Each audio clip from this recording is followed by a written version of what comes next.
Hey y'all, Coach in the Fight here on our next segment of commands coming out of the book called The Shepherd of Hermas. We're looking in his second book and we're going through the commands. This is part of a mini series. We've already covered about 5-6 chapters on commands. You can go back and check those out at the end of this video. In the first one, we did a lot of background on where this book, The Shepherd of Hermas, comes from, so you can check that out. In this class, we're actually going to start off in the part of the book that talks about how man has two angels. I decided to show you guys this picture. We remember this, from when we were children. It seems like all of the cartoons would portray this image of how man has a good angel and a bad angel, both trying to influence his thoughts. Well, it turns out that's actually true. Then maybe they got that information from the Shepherd of Hermas, because according to scripture, we actually do have a good angel and a bad angel who is actually trying to influence our thoughts and our behaviors. And that's what we're going to start off with in this book. We're going to try to cover as many chapters as we can in about 45 minutes to an hour to finish up this series. So let's jump right into it. Okay, so we're over here in the book called The Shepherd of Hermas, or the second book of Hermas, called Commands. And we're all the way up here in what appears to be chapter 4. Let me check that. There is an error in the book. Nope, it's actually chapter 6. You can see chapter 5 was on the sadness of heart and patience, where we talked a lot about anger in that class. That was a very important class. You can go check that out, but you see it was chapter 5, and the one after this will be chapter 6. It will be about that we must fear God but not the devil. If we have a chance, we'll talk about that one today. But that's in chapter 7. But then, so you look back here and you see this one is a kind of a misprint. But the thing about it, that same misprint is actually in the hardcover copy of the book. If you go look at the book I have on the shelf up there, it's found in the Lost Books of the Bible. It actually says the same thing. It goes chapter 4, then chapter 5, then chapter 4, then chapter 7. So, but anyway, just a small point. We're going to go in and we're going to look at this chapter. It says that every man has angels, and of the suggestion of both. Let me read that again. I messed that up pretty good.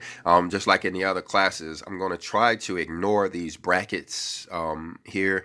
It's going to affect the way I read, because I'm just going to try to mentally skip over them. But anyway, it says that every man has two angels, and of the suggestion of both. That's like our picture said. Well, actually, like I said, it turns out that it's true. And this is going to show us how this all works. So let's look at verse 1. It says, I commanded thee, said he, in my first commandments, that thou shouldest keep faith and fear and repentance. Yes, sir, said I. All right, now, if this is your first class on commands, let me just give you a brief understanding of what's going on here.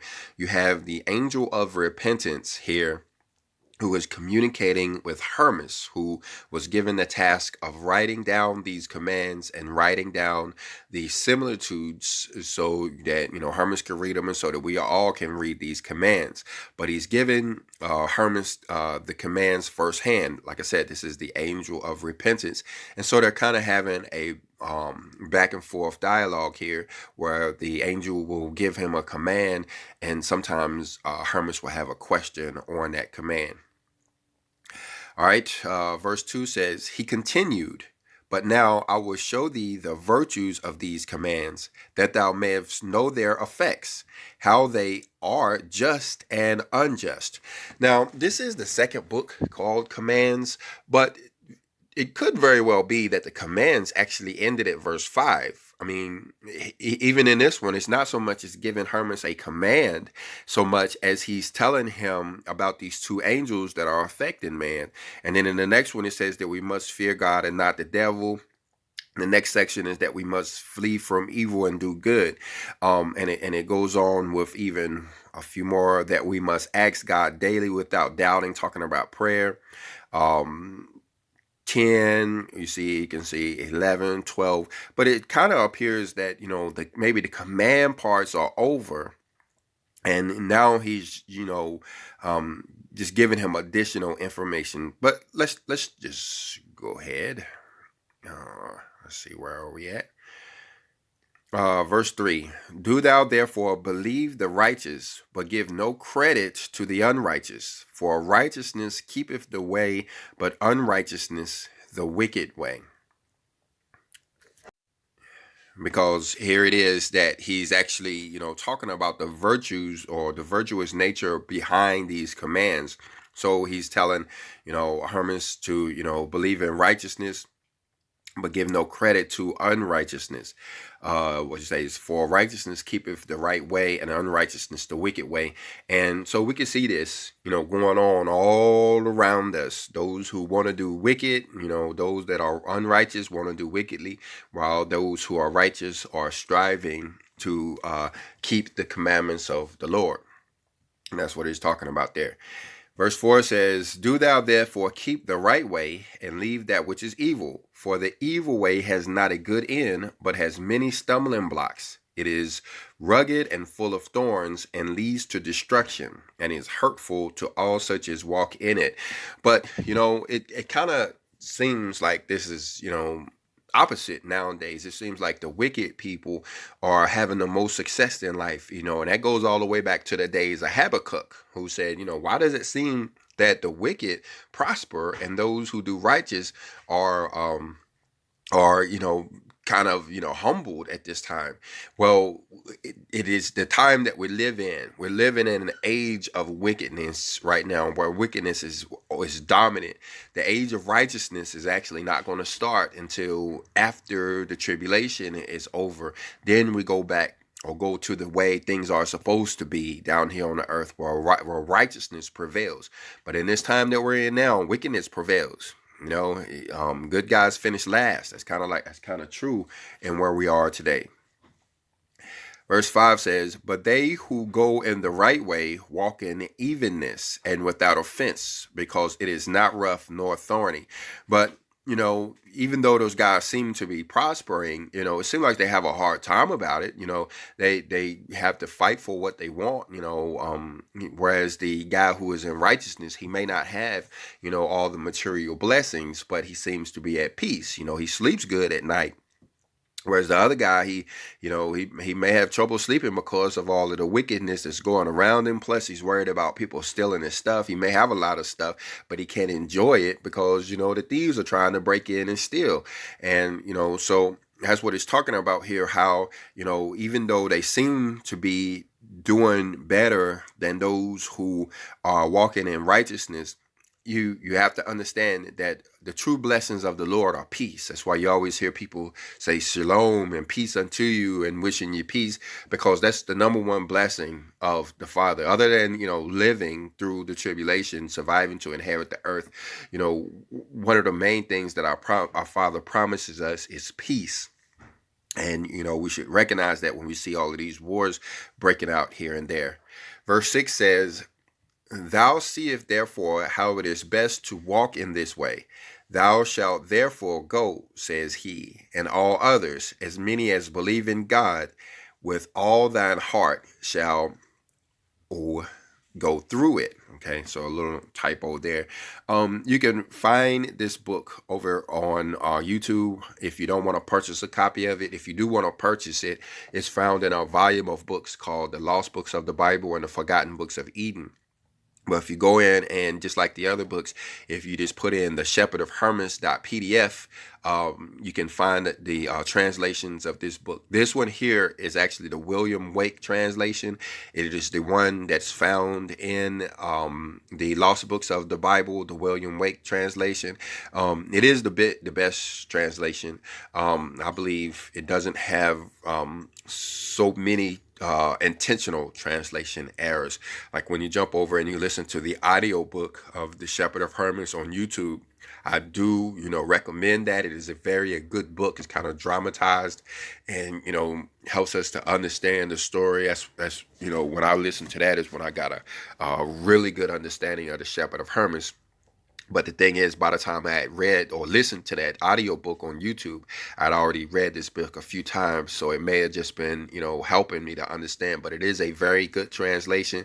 I mean, a very good audiobook. You can listen to it in about 4 hours, but it has some intentional translation errors. It doesn't take away the message so much, it's just, I ain't gonna say a misplaced word because they seem like they did it intentionally.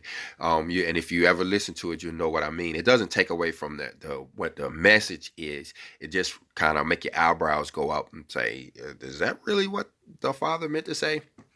But anyway, I still suggest it because, talking about that audiobook, what I did do one day was I sat down with the printed copy of the William Wake edition, and I had the audiobook playing in my ears, and I went verse by verse, line by line to see, did it match up? And I gave it about a 90, 95. I get maybe even a 98%. It's really good translation. Out of the whole 4 hours, there's probably 2 or 3 words that's misplaced, and you'll see what I mean if you actually get around to listening to it. But anyway, and if you look down in the comment section of that video, you'll see where I actually commented on it. But anyway, let's go. Verse 7 says, and now says he, understand first of all what belongs to faith. There are 2 angels with man, one of righteousness and the other of iniquity. So, like they were showing us in those cartoons back in the day, turns out we do have a angel on that's actually in our ears. These 2 angels are trying to influence us. One is the angel of righteousness, and the other is the angel of iniquity. Verse 8 says, and I said unto him, Sir, how shall I know that there are 2 such angels with man?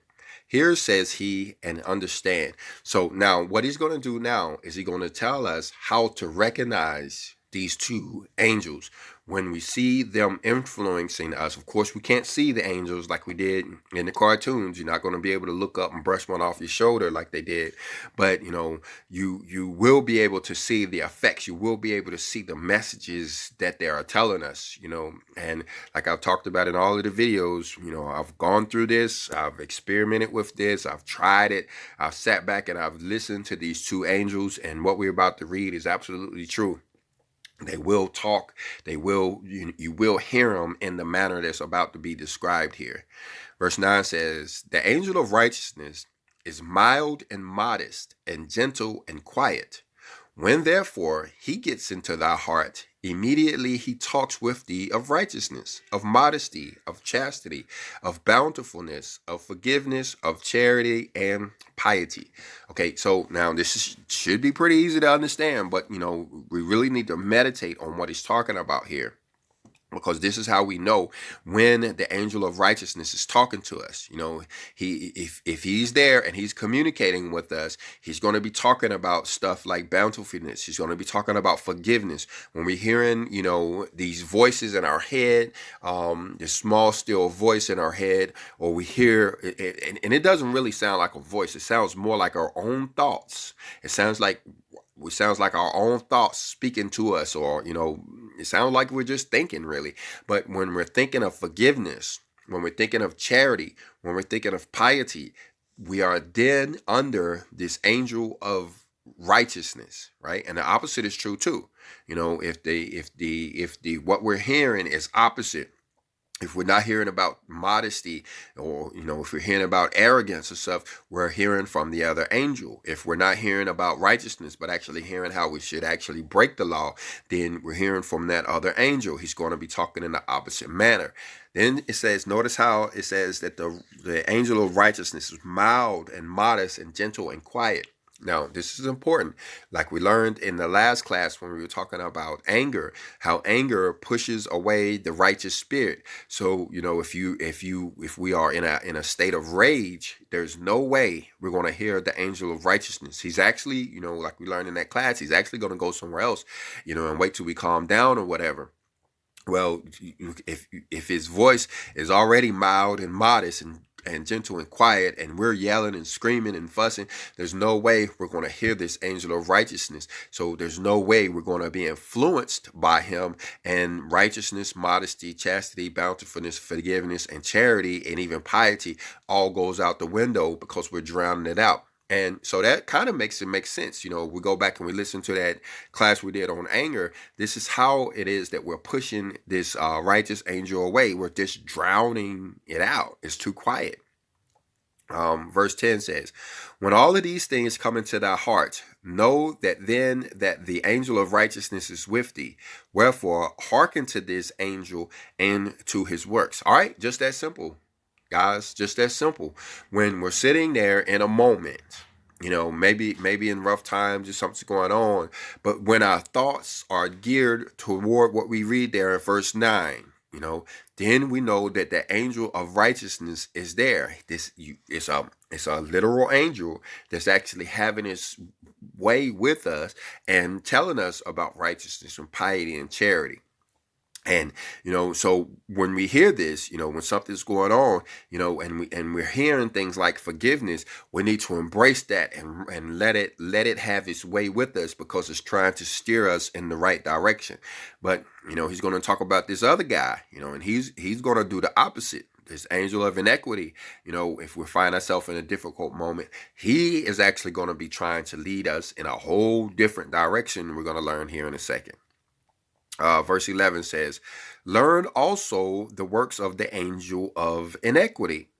He is first of all bitter and angry and foolish, and his works are pernicious and overthrow the service of God.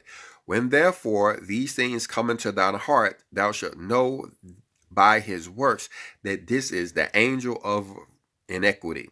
So there we are. We're in a difficult moment.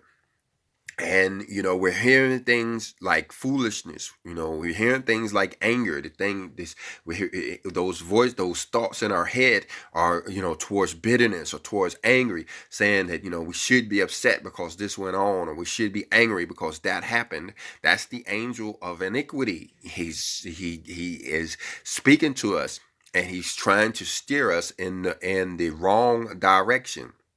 And so that's how we know if it's there. It's like I said, you're not going to be able to see him. You're not going to be able to hear him speaking like in an audible tone or anything. The only way you're going to be able to reckon is when these thoughts start to enter your heart. When the thoughts start to enter your heart, if they are of righteousness, it is the angel of righteousness that's speaking to you. If it is thoughts of, revenge and anger and bitterness, it is the angel of iniquity that is speaking to you. All right. And it says, when therefore these things come into thy heart, thou shalt know by his works that this is the angel of iniquity. I stress this because you can miss it if you don't practice this understanding. You can miss it, and you can think that it's just your own thoughts, or that those wicked thoughts are justified, or something like that. No, it is actually the angel of iniquity that's trying to steer you in the wrong direction. Just like that wicked angel in that picture. Verse 12 says, and I said unto him, Sir, how shall I understand these things? Here said he, and understand. When anger overtakes thee and bitterness, know that he is in thee. So, like they said, life is 5% what happens to you and 95% how you react to it. Whatever, you see people reacting to different stuff in different ways. I was watching a video the other day, one of those, random videos that kind of just show up, and you had these two basketball players, and, there was a hard foul. The one player who had the ball, he was a little bit upset anyway, because there was a hard foul, but he was walking away.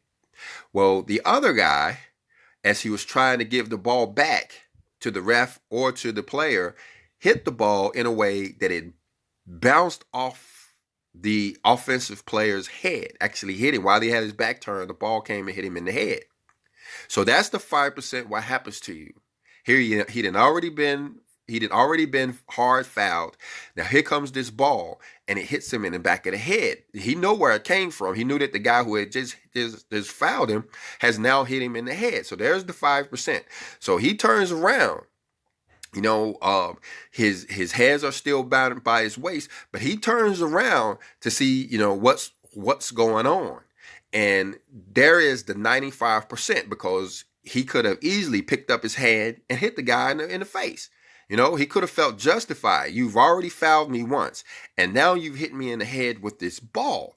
You know what I'm saying? He could have hit him in the face, but he allowed the individual to apologize. That the one who hit him with the ball threw his hands up and said, "Oh man, I'm sorry. I didn't mean to do that."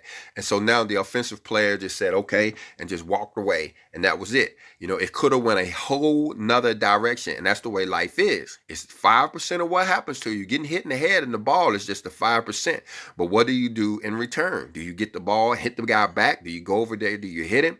Do you start a fight right there? Do you just ignore it? Or do you just go on and, have a forgiving heart?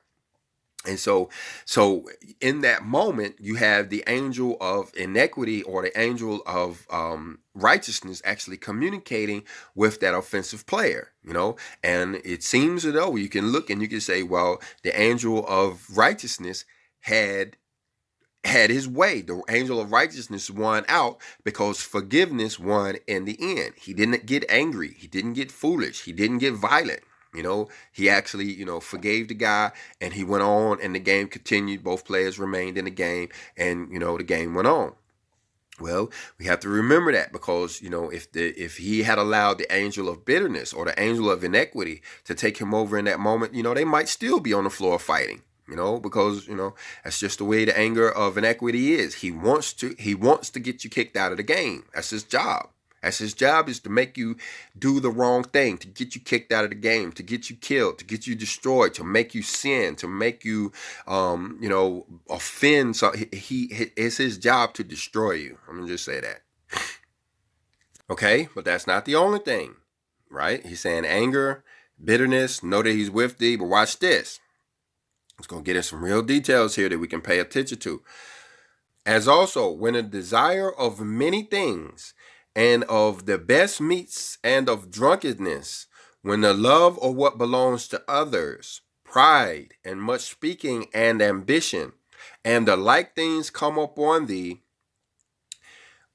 it's going to say, wherefore know that this angel is with thee. So now this is the part we really need to pay attention, because this is the part that's tricky. Sure, if something is telling us to be angry, sure, it's easy to recognize, okay, it must be an evil spirit over there. If it's telling us to be folly, to be foolish, if it's telling us to be bitter, yeah, we can notice him real easy there. But notice, these are also ways to notice him too.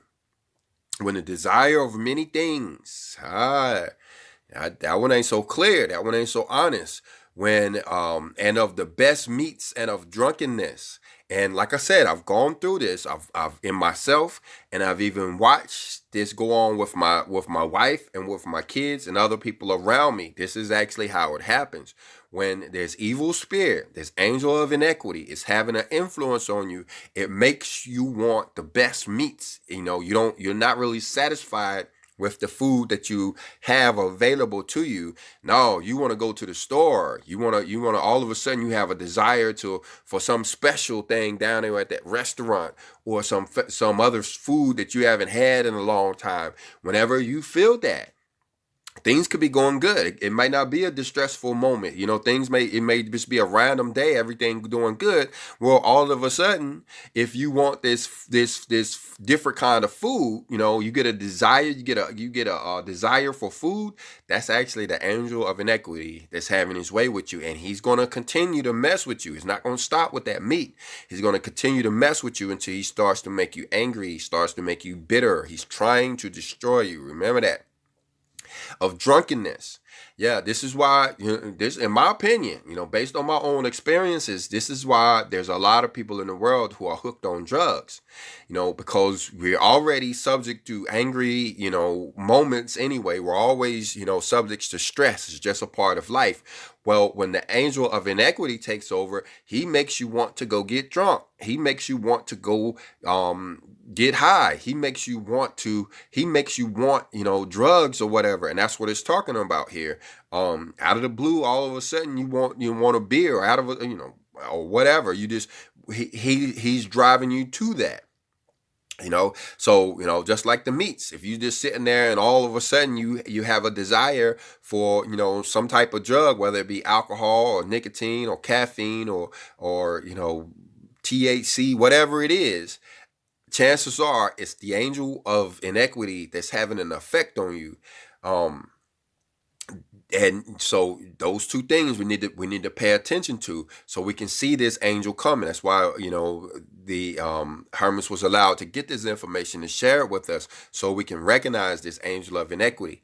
Or does it say desire of many things? So we're not really happy with the stuff we got. We want to go shopping.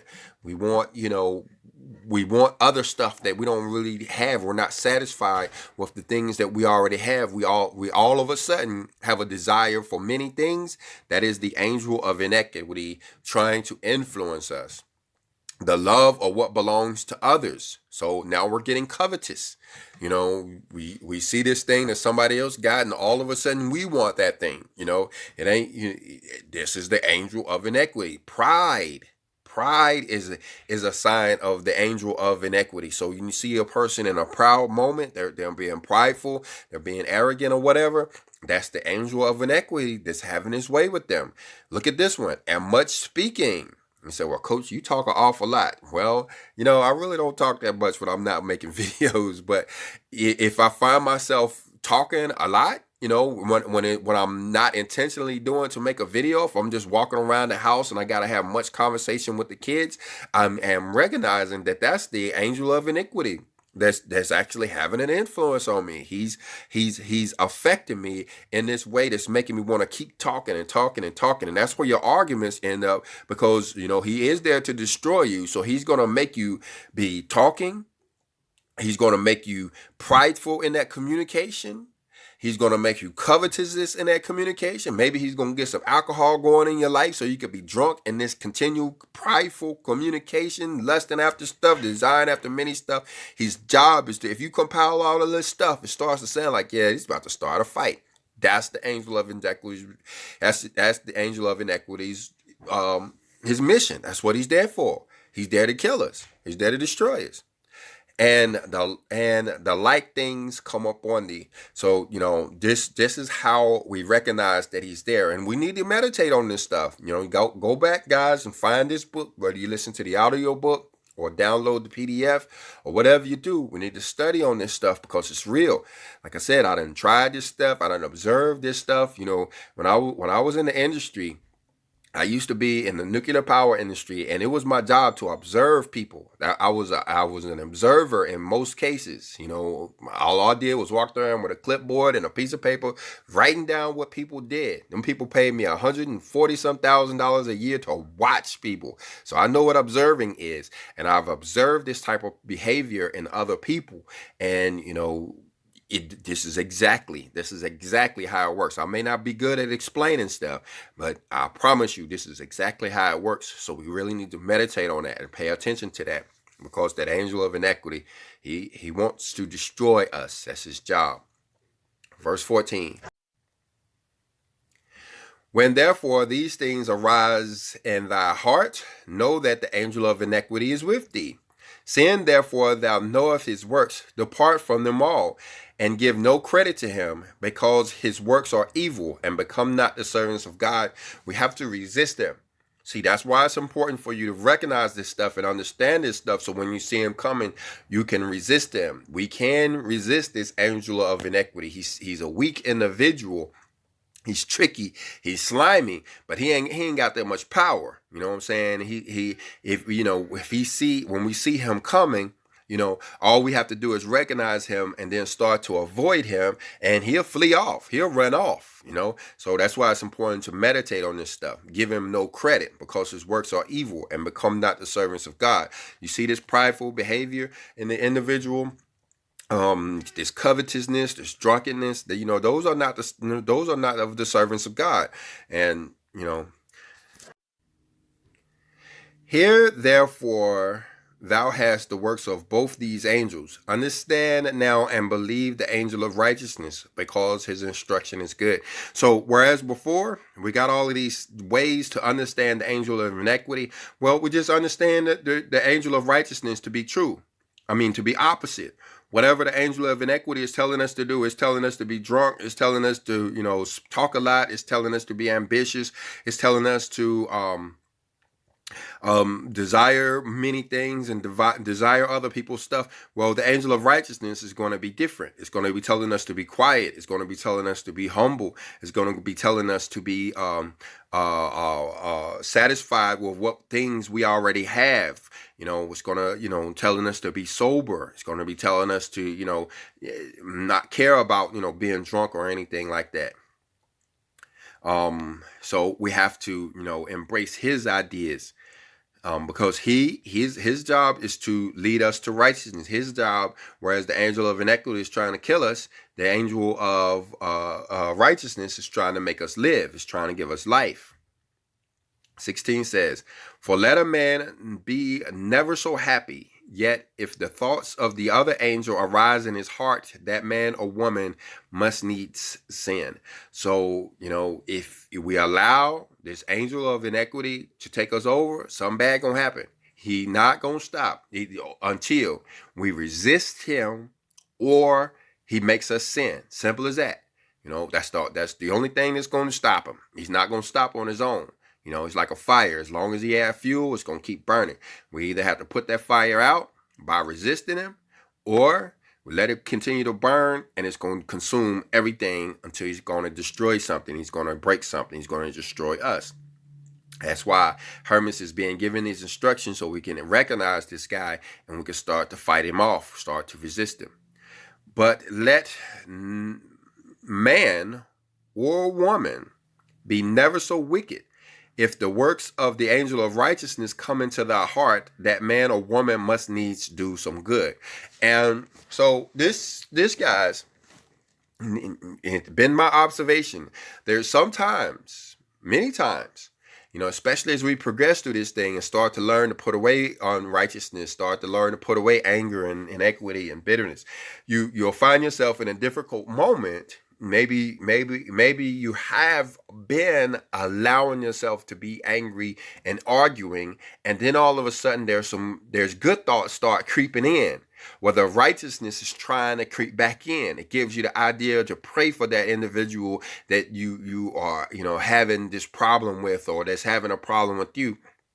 Or this angel of righteousness creeps in and all of a sudden makes you want to apologize for what's going on. Even if you're not wrong, even if you're not in the wrong, you still want to kind of put some water on this fire that's burning. You want to apologize. You want to make things right and all of that. And so that's what it's talking about here. If you find yourself in a bad situation and you start having hints of good, you need to embrace those hints of good. That's the angel of righteousness trying to creep back in and trying to take over the situation and lead it in the right direction. And that other verse up there, that's what it's talking about too. If you find yourself in a good position, everything going right, and then all of a sudden you start to feel angry, you start to feel ambitious, start to feel talkative or whatever, you want to avoid that. You want to avoid that. You want to get it. You want to stop that, because it's just going to increase and increase until you actually commit a sin. Verse 18, thou seest therefore how it is good to follow the angel of righteousness.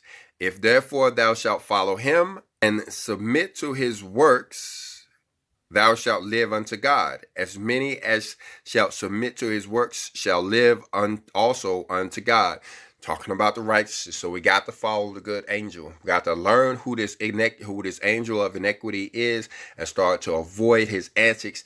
Keep him out of, our life. Keep him from steering us wrong, because, he just wants to kill us.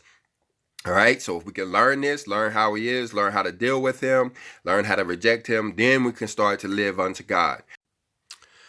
All right, well, I was thinking of going on to another chapter, but I think this is important enough to stand alone by itself. So I believe I'm going ahead and end it here. In the next class on commands, we will talk about that we must fear God, but not the devil. Again, in the meantime, go in and check out this book. Look for a link to it in the description of this video, maybe even in the comment section of this video, or go over at that YouTube audio book on the Shepherd of Hermas. Like I said, it takes about 4 hours. That'll be one of the best 4 hours that you'll spend. And then maybe you can come back over to Coaching the Fight and look at a playlist that my wife and I put together. You know, we're doing commands again now, but we've also already done similitudes, where we went through all of the book, the third book of the Shepherd of Hermas, called Similitudes, covering every verse. We did a verse by verse study on all 9 of those similitudes. So after you've listened to it, you can come over and you can, get some additional information, about it, because between my wife and I, we've probably read this book probably 30 times. So we may have some stuff that you may miss by the first time you read it, or maybe the second time. But so anyway, if you got something out of this video, go ahead and hit the like button. If you didn't, go ahead and hit the dislike button, but leave us a comment either way. And shalom.